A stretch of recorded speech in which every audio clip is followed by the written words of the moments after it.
This is a continued read-along of the family treasury of Little Golden Books.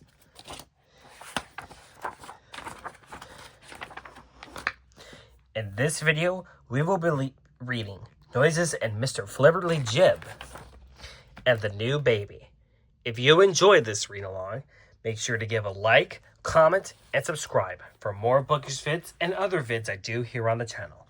But for now, without further ado, let's continue the family treasury of Little Golden Books with Noises and Mr. Flibberty-jib and the New Baby. Noises and Mr. Flibberty-jib by Gertrude Clapton. Illustrated by Eloise Wilkin.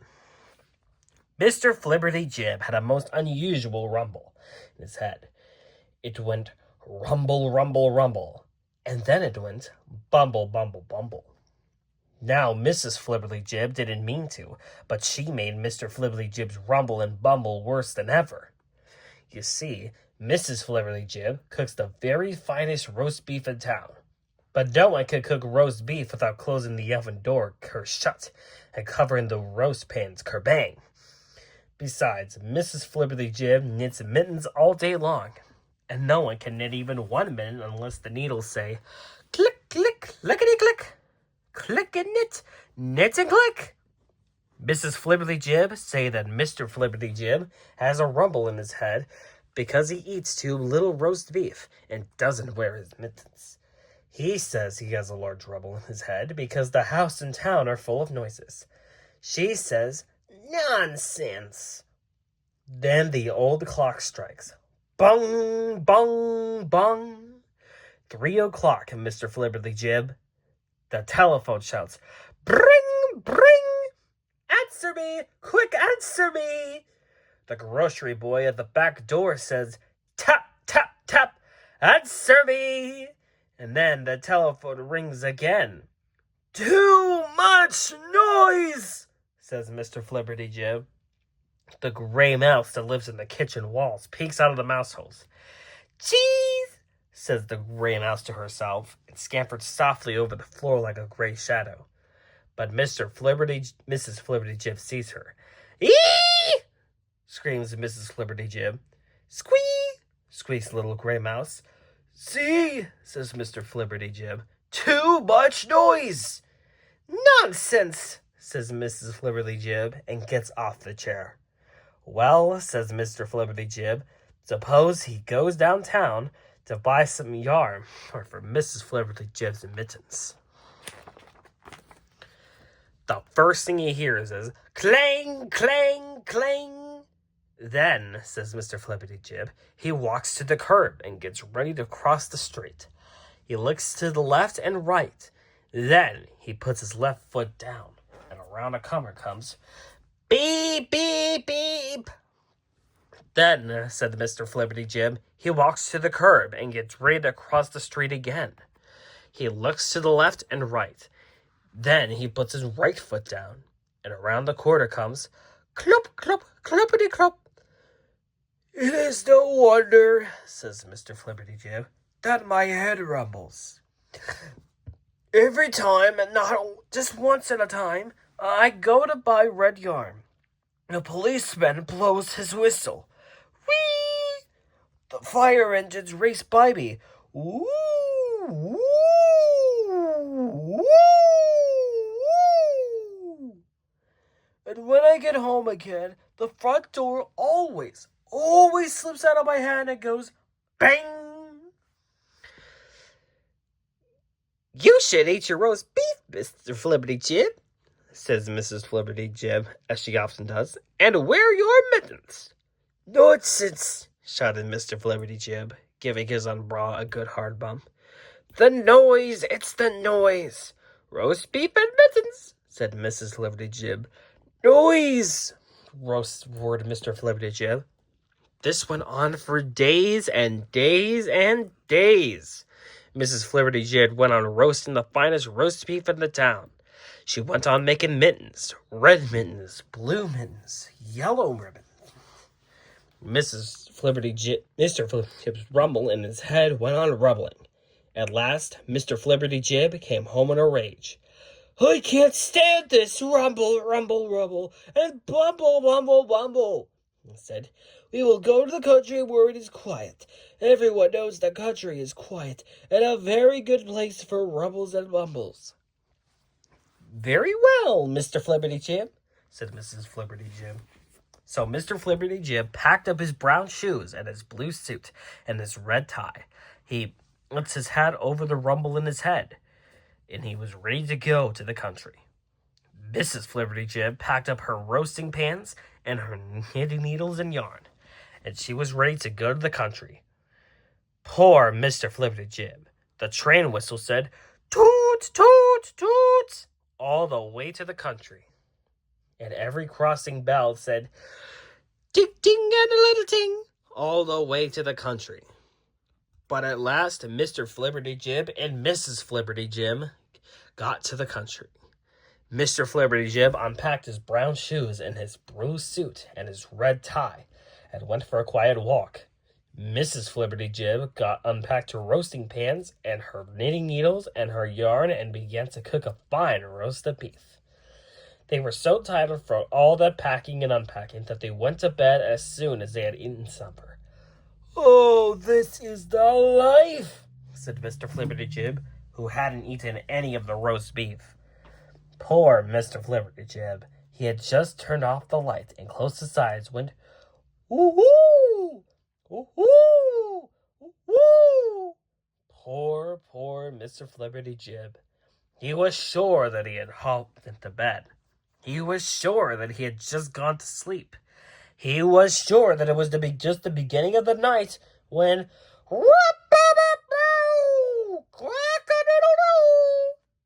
Mr. Flibberty-jib ran down the stairs and out of the house.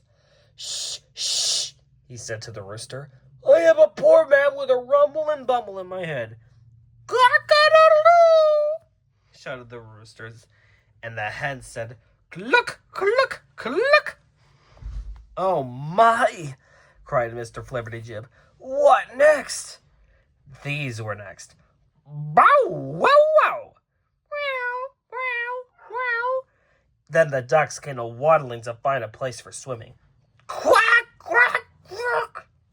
The old windmill turned and turned in the wind. It pumped water, and the horse came to drink. "Squeegee, squeegee, squeegee," said the windmill. "I must turn and turn. Soon Bossy will come here for her drink of cold water. Blow me around and around, wind. Squeegee, squeegee, squeegee." And the Bob White called from the green field, "Bob White, Bob White." The big bossy cow said, "Moo, moo." It was time for milking. The pails went clank, clankety clank, as the farmer's biggest boy carried them into the barn. And Mr. Flibberty-jib's head went rumble, rumble, rumble from his left ear to his right ear, and bumble, bumble, bumble from his right ear to his left ear. "Less noise!" shouted Mr. Flibberty-jib. "More roast beef," said Mrs. Flibberty-jib, "and your mittens." "Well, now, it may be that you are right," said Mr. Flibberty-jib. "I hope so, for I have found that down our country there will always be noises, noises, noises. Bong, bong, tingling, cock-a-doodle-doo, bow, wow, Bob White, clinkety clank, clang, clang, quack, squee, moo, woo, woo, beep, woo, squeegee, meow, click, click, clop, clop, bring, bong. So Mr. Flibberty-jib sat down at the table. And first he ate a whole piece of roast beef, and then a very large piece of roast beef. And in the afternoon, he was pleased to find that the bumble, bumble, bumble was gone from his head. The next day, he ate 2 very large pieces of roast beef and a slice of bread covered with rich brown gravy. When he went outside, he wore the red and yellow mittens Mrs. Flibberty-jib had very kindly made for him. And he was pleased to find that the rumble, rumble, rumble was gone from his head. "Fine place, the country," said Mr. Flibberty-jib that night as he watched the big round moon. He listened to the owl asking, "Whoo-hoo! Whoo-hoo!" And not a bumble, bumble, bumble did Mr. Flibberty-jib hear. "Fine place, the country," said Mr. Flibberty-jib next morning, and he jumped out of bed before the sun was up. When the black rooster hurried sleepily to the fence to crow the sun up, there was Mr. Flibberty-jib. "Cock-a-doodle-doo!" Listen to me try it," said Flibberty-jib. "Cock-a-doodle-doo." "Very good," said the black rooster. "Now listen to me." He took a deep, deep breath. "Cock-a-doodle-doo!" And not a rumble, rumble, rumble did Mr. Flibberty-jib hear. Now Mr. Flibberty-jib and Mrs. Flibberty-jib go to the country every summer and to the big city every winter. And from that day to this, Mr. Flibberty-jib had always eaten plenty of roast beef, and he always wear his yellow mittens, except, of course, when he is eating roast beef. And now a rumble, rumble, rumble, or a bumble, bumble, bumble, does Mr. Flibberty-jib ever hear. The end. Our next story is The New Baby by Ruth and Harold Shea, illustrated by Eloise Wilkin. Mike lived in a white house. There was a green lawn around the house, and lots of pretty flowers. Mike was sweeping the garage. Daddy was mowing the lawn. Mummy was in the house cooking supper. A big red truck stopped in front of the house. The delivery man took a large box from the truck. He was bringing it to Mike's house. What could it be? It wasn't Christmas, so it couldn't be a Christmas present. It wasn't a lawnmower. Daddy had a lawnmower. It wasn't a new tricycle. Mike had a new red tricycle. "Hello," Mike said to the delivery man. "Hello there," said the delivery man. "Is that for us?" asked Mike. "Yes," replied the delivery man. He rang the doorbell. "What's in the box?" Mike asked. "It's a bassinet." Mike wondered what a bassinet could be. Mummy came to the door. "Please bring the box right in," she said to the man. The delivery man put the box by the window. Then he went back to the truck and drove away. Mike looked at the big box. "What's a bassinet, Mommy?" he called. Daddy came in before Mummy had time to answer. "Aha!" he said. "Here's our new bassinet." "What is a bassinet?" asked Mike again. "A bassinet is a baby's bathtub," Daddy told Mike. "It's for the new baby." For a minute, Mike did not say anything. "Whose baby?" he asked at last. "Our baby," Daddy said. "After a while, we're going to have a new little one." Mike couldn't believe it. "A baby!" he said excitedly. "What will it be like? Will it be a little girl? Will it be a boy? When is it coming here?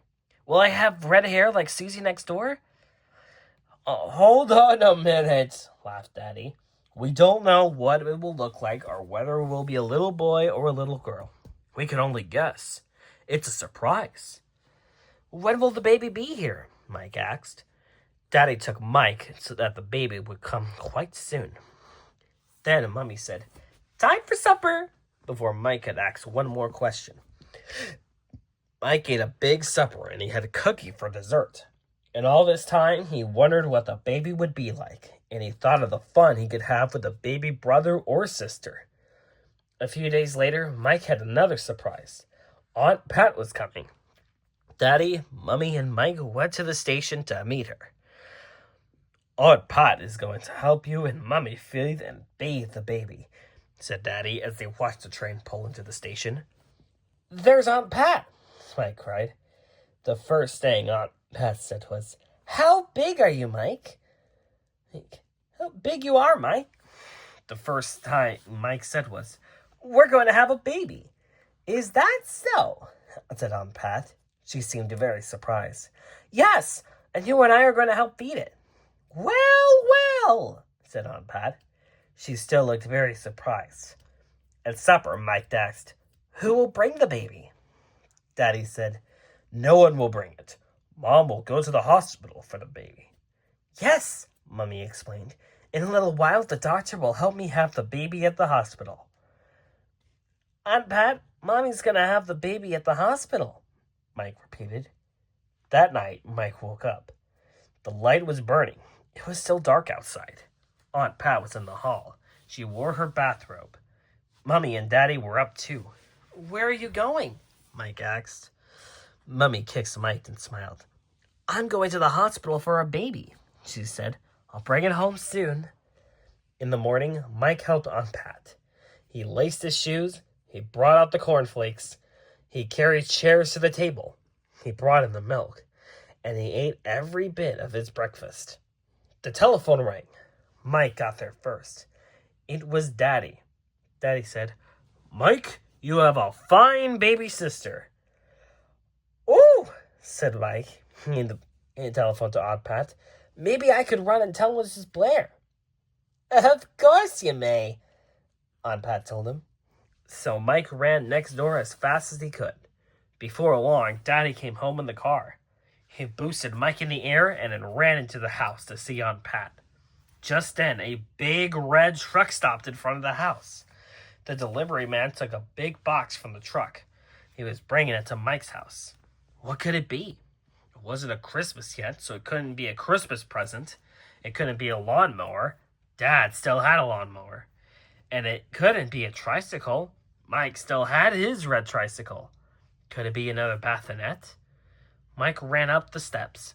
He didn't even wait to say hello to the delivery man. He was looking for Daddy and Aunt Pat. He was quite excited. Aunt Pat, Mike said, are we going to have another baby? What? Said Dad. I hardly think so, said Aunt Pat. At least not for a while. Why do you ask? Well, said Mike, the delivery man is here with another box. He brought one just before the baby came. Daddy laughed and said, This is a surprise for you, Mikey. Let's go and get the package. The delivery man was out the door. Hello, Mike said. Hello there, said the delivery man. That's for me, Mike told him and pointed to the big package. Daddy and the delivery man came to the box up to the stairs. What can it be? Mike wondered. It's too big to be toys. Come on, said Dad. Give me a hand and soon you will see what it is. Mike ran upstairs. He and Daddy opened the box and there was a big new bed. For me, cried Mike. Mike and Daddy put it together. Mike was very happy and said, Now the baby can have my little bed. He wanted very much to see the baby. It seemed a very long time that he had to wait. Aunt Pat and Daddy went to see Mummy and the baby every day. Mike spent the day finding some of his toys for the baby to play with when she came home. What would she look like? What will we call her? He wondered. Daddy and Mike decided to call the baby Pat, after Aunt Pat. All the time, Mike wondered, where will she want to play? What will the baby look like? When will Mummy and the baby come home? Then one day, Daddy was bringing Mummy and Pat home from the hospital in the car. Mike sat on the steps and waited for them. A green car came along. It was not the car that Mike was looking for. A yellow car came along. It was not the right car either. Then a blue car turned the corner. That was their car. Mike ran down the sidewalk to the car. Daddy got out first. He gave Mike an extra high boost in the air. Mummy kissed Mike and told him how extra glad she was to be home. Mrs. Blair came over from the house next door. Mrs. Mooney and Mrs. Hanson walked out from the houses along across the street. Everyone wanted to see little Pat, but Mike wanted to see her most of all. He looked. She had tiny hands and she had blue eyes. She had soft yellow hair, just as he had thought he might. When Aunt Pat, Daddy, little Pat, and Mummy were inside, Mike said, May I hold our baby? Of course you may, Mummy said. So Mike sat on the couch. Then they put a big pillow on his lap and put the baby on the pillow.